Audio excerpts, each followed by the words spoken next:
नमस्कार।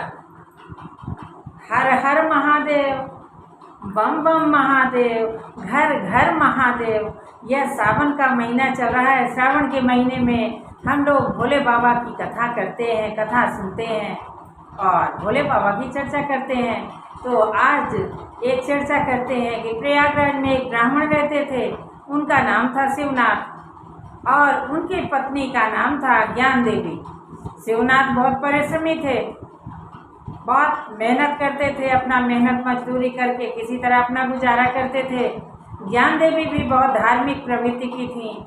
वह भोजन बनाती थी, अपने भोजन में से 5 रोटी निकालती थी, 1 रोटी भोलेनाथ को खिलाती थी। भोलेनाथ के नाम का प्रसाद बनाकर भोले बाबा का नाम लेकर उन्हें भोग लगा देती थी।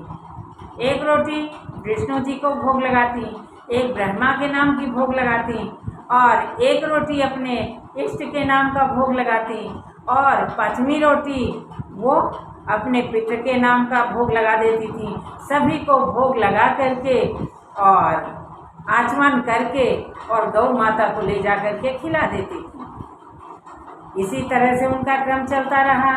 एक दिन शिवनाथ अपने काम से वापस आए, देखे ज्ञान देवी रोटी गौ माता को खिला रही हैं। शिवनाथ को अच्छा नहीं लगा।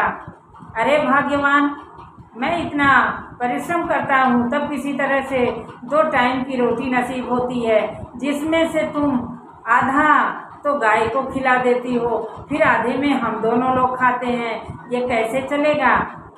ज्ञान देवी ने कहा, नहीं नाथ, ये भगवान को खिलाने से हमारा कम नहीं होता, बल्कि भगवान हमको और ज़्यादा पैसा भी देंगे और हमको खुशियाँ भी वापस करेंगे मेरी। तो शिवनाथ घर गए, स्नान किए, पूजा किए, भोजन किए, विश्राम किए और अपने काम पर चले गए। जब काम पे गए वहाँ देखते हैं कि उन्हें बहुत सारा काम मिल गया है और जब बहुत सारा काम मिल गया उसके बदले में, जब काम कर लिए उसके बदले में उन्हें बहुत सारा पैसा मिला। अब शिवनाथ बहुत खुश हैं और खुशी खुशी घर को आए। ज्ञान देवी से कहा, अरे भाग्यवान, देखो आज मैं बहुत सारा पैसा लेकर आया हूँ। आज तो मेरा मन कह रहा है कि चल के भोले बाबा के मंदिर में कुछ पैसे दान कर दूँ।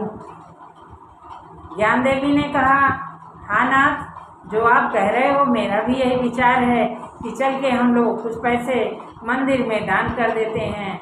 और दोनों पति पत्नी जा कर के मंदिर के पुजारी के हाथों पैसा रख कर के और भोले बाबा के नाम का दान कर दिया। घर आ गए। इसी तरह से उनका क्रम चलता रहा, अपना कमाते धमाते अच्छा से उनका गुजारा हो रहा था। एक दिन की बात थी, शिवनाथ की तबीयत खराब हो गई, बीमार पड़ गए और बिस्तर पर लेट गए। अब उठ नहीं पा रहे हैं तो ज्ञान देवी ने डॉक्टर बुलाया। डॉक्टर साहब आए, दवाई दिए। डॉक्टर साहब ने 10 दिन का विश्राम बता दिया। अब ज्ञान देवी रोने लगी, फूट फूट कर रोने लगी।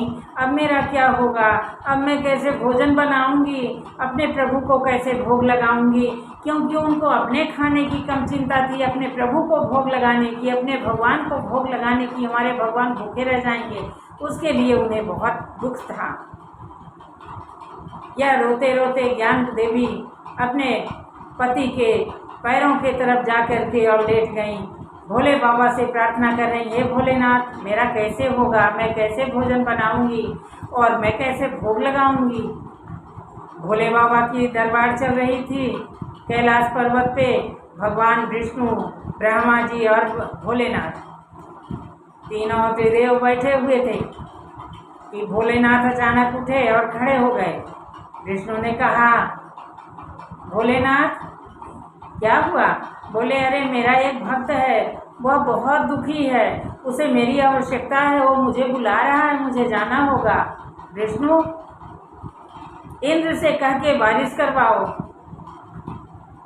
मैं जा रहा हूँ, अपने भक्त का खेत पड़ा है, मैं उसको जोतूंगा, मैं किसान बनकर। और ब्रह्मा जी, आप मुझे बीज प्रदान करें, मैं जाकर के खेत में बो सकूं। और इतना कह के भोले बाबा वहाँ से चल दिए।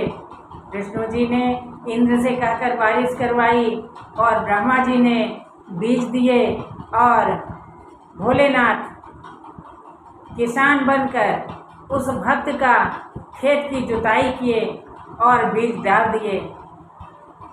थोड़े ही समय में वह बीज जम गया और फसल लहराने लगी और हरियाली छा गई। देखते ही देखते वहाँ बहुत सारी फसल उसमें लहलहा रही है। अब भोले बाबा जाकर के शिवनाथ को सपना दे रहे हैं, शिवनाथ उठो, देखो तुम्हारे खेत में फसल लहरा रही है। शिवनाथ को भी बहुत तकलीफ है कि मेरी हालत खराब है, मेरी तबीयत ठीक नहीं है, मेरे खेत की बुवाई नहीं होगी, हम लोग क्या खाएंगे। अब शिवनाथ उठे और ज्ञान देवी से अपना सपना बता रहे हैं। ज्ञान देवी, मैंने ऐसा सपना देखा है, भोले बाबा आए हैं, कह रहे हैं तुम्हारा खेत लहरा रहा है। ज्ञान देवी ने कहा चलिए ठीक है, एक बार खेत को देख के आइए। शिवनाथ बीमारी हालत में थे लेकिन उठे, उनको अपने को वो स्वस्थ महसूस करते हैं, काफ़ी एनर्जी उनके अंदर आ गई है और चल दिए खेत की ओर। जब जाके अपना खेत देखते हैं, खेत में फसल लहरा रही है और हरियाली छाई हुई है। बहुत खुश हुए, भोले बाबा के जयकारे लगाने लगे और वहाँ से चल दिए घर की ओर। रास्ते में आते समय भोले बाबा का मंदिर मिला, उसी मंदिर में विश्राम करने लगे कि पुजारी एक छोटा सा नन्हा सा बालक लेकर के और आ रहा है और वो पुजारी बोल रहा है कि न जाने कौन इस मंदिर के प्रांगण में अपना बालक छोड़ के चला गया है, जिसे कोई आवश्यकता नहीं है। बच्चों को इस हाल में छोड़ देते, बताओ हम बच्चा पालें या कि मैं अपनी पूजा करूं, इस बच्चे को पालूं या मैं पूजा करूं। शिवनाथ ने कहा नहीं पुजारी जी, ये बच्चा मुझे दे दीजिए, मैं भोले बाबा का आशीर्वाद समझूंगा, मेरी कोई औलाद नहीं है।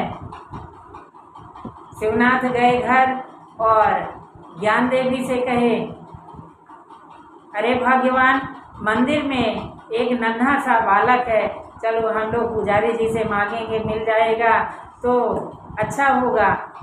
ज्ञान देवी और शिवनाथ गए मंदिर में, पुजारी जी से हाथ जोड़कर निवेदन किए पुजारी जी ये नन्हा सा बालक मुझे दे दीजिए। और पुजारी जी को भी आवश्यकता थी उस बालक को कोई गार्जियन मिल जाए उसका। पुजारी जी ने दे दिया और शिवनाथ लेकर बालक को चले आए।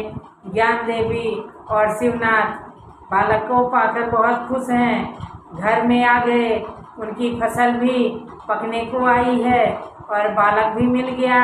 भोले बाबा की कृपा से उनकी सारी खुशियाँ वापस आ गईं और भोले बाबा से प्रार्थना करने लगे, धन्य हो भोलेनाथ, हम आपको कुछ नहीं देते, हम आपको कुछ देने के योग्य नहीं हैं।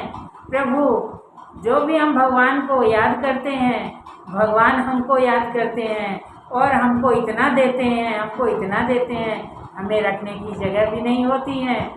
तो इसलिए कहते हैं कि जैसी खुशी शिवनाथ और ज्ञान देवी को भगवान ने दिया, भोलेनाथ ने, वैसी खुशियाँ सब पे बरसाए, वैसी कृपा सब पे बनाए रखें प्रभु। इसलिए कहते हैं कि कण कण में ओम समाया, भगवान तुम्हारी माया।